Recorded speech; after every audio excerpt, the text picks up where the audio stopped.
Dans cette vidéo, on va aborder un sujet fondamental pour réussir dans la vie et vivre une vie épanouie. Le livre que je vais vous résumer vous aidera à vous comprendre vous-même et à comprendre les autres mieux que n'importe quel autre livre. Est-ce que vous vous êtes déjà demandé pourquoi vous vous énerviez à chaque fois que quelqu'un remettait en cause votre avis?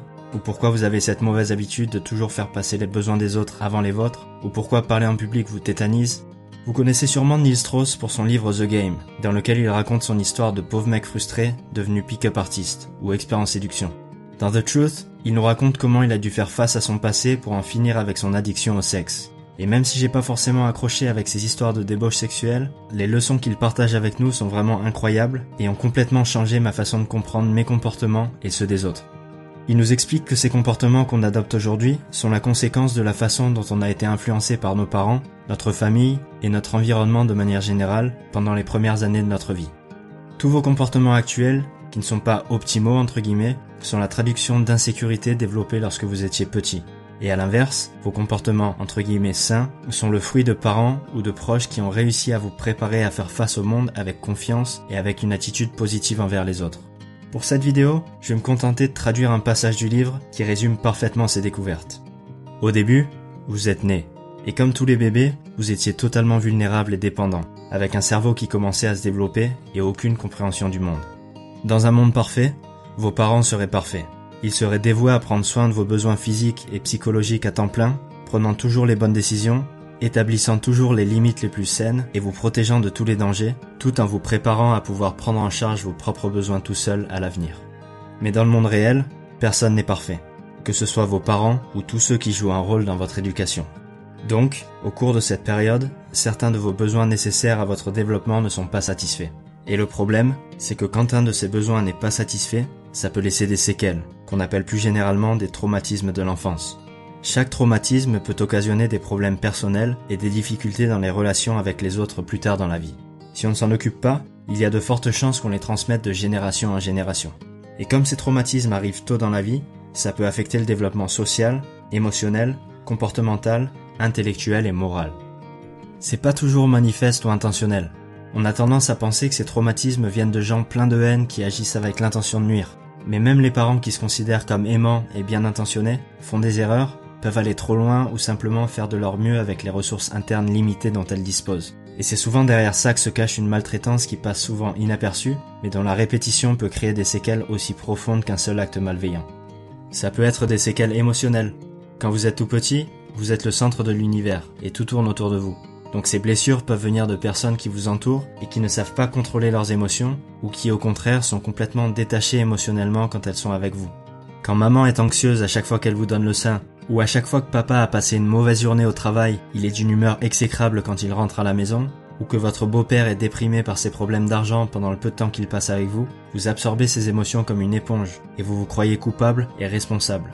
Même si quelqu'un de votre famille tombe malade et décède, vous pouvez considérer ça comme un abandon ou quelque chose que vous avez entraîné si vous êtes encore trop jeune pour comprendre la mort. Ça peut être physique. La plupart des gens comprennent qu'il ne faut pas physiquement blesser un enfant ou simplement le frapper, mais il peut y avoir des cas où c'est moins évident.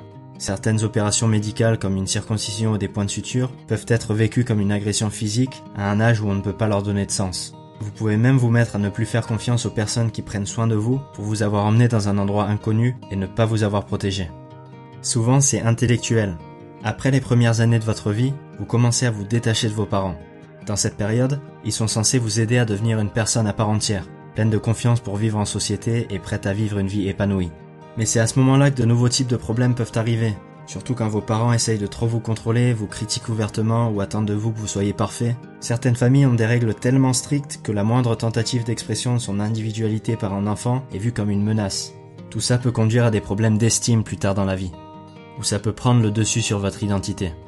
Dans une famille dysfonctionnelle, chaque enfant a tendance à jouer un rôle particulier qui aide la famille à survivre et lui évite d'avoir à affronter ses vrais problèmes. Il peut y avoir le héros à qui tout réussit, le bouc émissaire qui attire les problèmes, l'enfant négligé et un peu paumé, l'enfant gentil qui fait tout pour arranger tout le monde, la mascotte qui met tout le monde de bonne humeur. Plus tard dans la vie, ces rôles peuvent entraîner des problèmes personnels. La tendance du héros à chercher à être parfait et à ne pas s'accepter avec ses défauts par exemple, les explosions de colère du bouc émissaire, le manque de confiance en soi de la fille paumée, la tendance du garçon trop gentil à ne pas s'occuper de ses propres besoins avant de se soucier des autres, ou la tendance de la mascotte à faire des choses de manière impulsive sans réfléchir aux conséquences. Mais c'est pas facile de voir vos propres problèmes. Vos plus vieilles croyances et vos plus vieux comportements n'ont pas seulement été renforcés par des années d'habitude, mais sont carrément construits dans l'architecture même de votre cerveau, dont la plus grande partie des connexions se forgent dès les premières années de la vie. Donc essayez de vous voir objectivement, ça peut être comme essayer de toucher votre coude gauche avec votre main gauche. Mais si vous arrivez à vous détacher un peu de vous-même et prendre un peu de recul, vous allez vous rendre compte que ce que vous faites et ce que vous pensez, ça ne vient pas de nulle part. Voici quelques techniques que vous pouvez utiliser pour comprendre de quelle façon votre passé peut interférer avec votre bonheur, vos relations et votre vie en général aujourd'hui. Vous pouvez remonter en arrière. Est-ce que vous cherchez à tout prix à réussir et culpabiliser pour vos moindres échecs ? Peut-être que, quand vous étiez ado, vos parents insinuaient que votre valeur dépendait des notes que vous aviez à l'école, des buts que vous marquiez au foot ou de vos réussites de manière générale. Est-ce que vous vous sentez déconnecté de vos émotions parce que votre beau-père vous disait d'être un homme et que pleurer c'était pour les fillettes ? Est-ce que vous avez l'impression au plus profond de vous que vous n'avez pas d'importance parce que vous étiez souvent ignoré par les autres quand vous étiez petit ? Est-ce que vous êtes toujours en train d'essayer de sauver ou d'aider les autres parce que vous n'avez jamais su sauver votre mère de sa dépression ? Est-ce que vous avez toujours refusé d'assumer le fait que votre famille ait des problèmes parce que votre père cherchait toujours à montrer qu'il était infaillible et voulait qu'on lui obéisse sans poser de questions et que le critiquer aurait été l'équivalent de critiquer Dieu ? Excusez mon langage, mais certains d'entre vous ont un gros sac de merde que vous portez partout où vous allez. Et à chaque fois que vous vous retrouvez dans une situation où vous avez l'opportunité de le remplir avec encore plus de merde, vous la saisissez. Vous allez même ignorer tous les diamants qui vous entourent parce que tout ce que vous voyez, c'est ces merdes. Et ces merdes, c'est toutes les histoires que vous vous racontez. Par exemple, des genres de généralisations comme « je suis mauvais à prendre des décisions »,« si les gens me connaissaient vraiment, ils ne m'aimeraient pas » ou « personne n'est assez bien pour moi ». Chacune de ces croyances peut être formée à la naissance par, respectivement, des parents qui soulignent constamment vos erreurs, des parents distants et des parents qui vous mettent sur un piédestal. Et le résultat, c'est que vous pouvez passer votre vie à mal interpréter tout un tas de situations et penser que vous avez trouvé de nouvelles preuves qui confirment ces fausses conclusions que vous avez tirées pendant votre enfance. Un bon moyen de savoir si vous croyez à vos propres histoires, c'est si vous avez tendance à vous sentir supérieur ou inférieur aux autres. Si vous voulez analyser vos comportements, vous pouvez utiliser cette méthode. Il y a 3 étapes de développement du comportement. La première, c'est l'enfant blessé, quelqu'un qui est resté bloqué émotionnellement entre l'âge de 0 et 5 ans. La deuxième, c'est l'adolescent qui se cherche, qui est resté bloqué émotionnellement entre l'âge de 6 et 18 ans. Et enfin, il y a l'adulte fonctionnel, qui est émotionnellement mature. Alors que l'enfant blessé se croira bon à rien et que l'adolescent qui se cherche sera arrogant, l'adulte fonctionnel puise son estime personnelle de l'intérieur. Alors que l'enfant blessé est toujours dans le besoin et que l'adolescent qui se cherche ne sait pas communiquer les siens, l'adulte fonctionnel sait les exprimer. Alors que l'enfant blessé agit sans pouvoir se contrôler et que l'adolescent qui se cherche essaye de tout contrôler, l'adulte fonctionnel est flexible et mesuré. Alors que l'enfant blessé cherche à attirer l'attention et que l'adolescent qui se cherche l'intensité, l'adulte fonctionnel base son comportement sur l'intégrité et l'harmonie. Alors que l'enfant blessé idéalise ses parents et que l'adolescent qui se cherche est déçu par le comportement des siens ou de sa partenaire, l'adulte fonctionnel les voit de manière réaliste. Donc posez-vous la question. Dans une semaine donnée, est-ce que vous adoptez l'un des comportements de l'enfant blessé ou de l'adolescent frustré ? Si c'est le cas, vous avez dû rester bloqué dans votre développement émotionnel ou celui de votre comportement en général, où certaines situations vous conduisent à retourner à ces âges-là.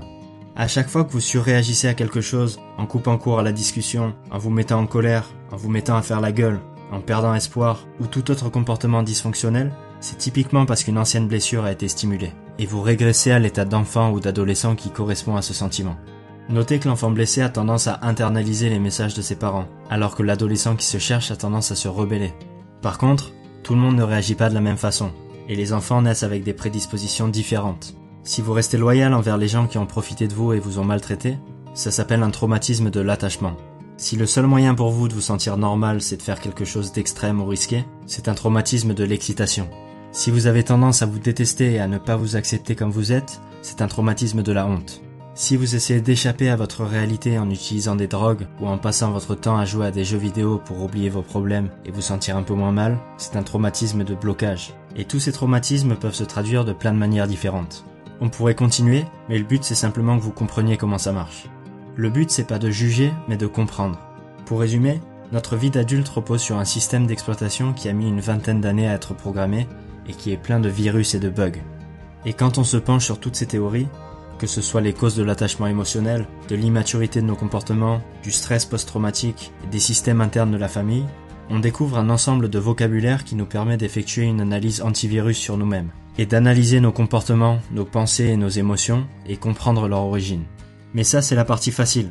Ce qui est difficile, c'est de mettre le virus en quarantaine et de faire la différence entre les mensonges qu'on se raconte sur nous-mêmes et qui on est vraiment. Parce que c'est seulement quand on aura décidé de développer une relation honnête, tolérante et fonctionnelle envers nous-mêmes qu'on pourra développer des relations saines avec les autres.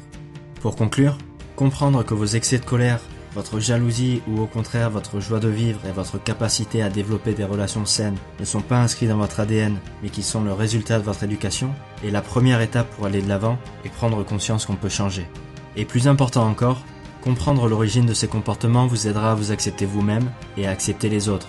Parce que vous comprendrez que, pour la plupart des gens, c'est pas la méchanceté ou la volonté de nuire qui guide nos pensées et nos actions, mais nos peurs et nos insécurités, souvent irrationnelles, qu'ont entraîné les maladresses des personnes qui ont pris soin de nous quand on était petit, qui avaient elles-mêmes leurs insécurités, à un âge où on n'avait pas encore les moyens de comprendre le monde par nous-mêmes. La première étape vers le succès et une vie épanouie, c'est d'identifier vos insécurités, de comprendre comment elles déterminent votre comportement, et de comprendre qu'elles ne font pas partie de vous et que vous pouvez vous en débarrasser. Vous pourrez alors vous accepter pleinement, et vous serez alors capable d'accepter et d'aimer les autres sans limite. Je vous souhaite une très bonne journée, pensez à liker la vidéo si ça vous a plu et à vous abonner à la chaîne pour ne pas rater les prochaines. À très bientôt.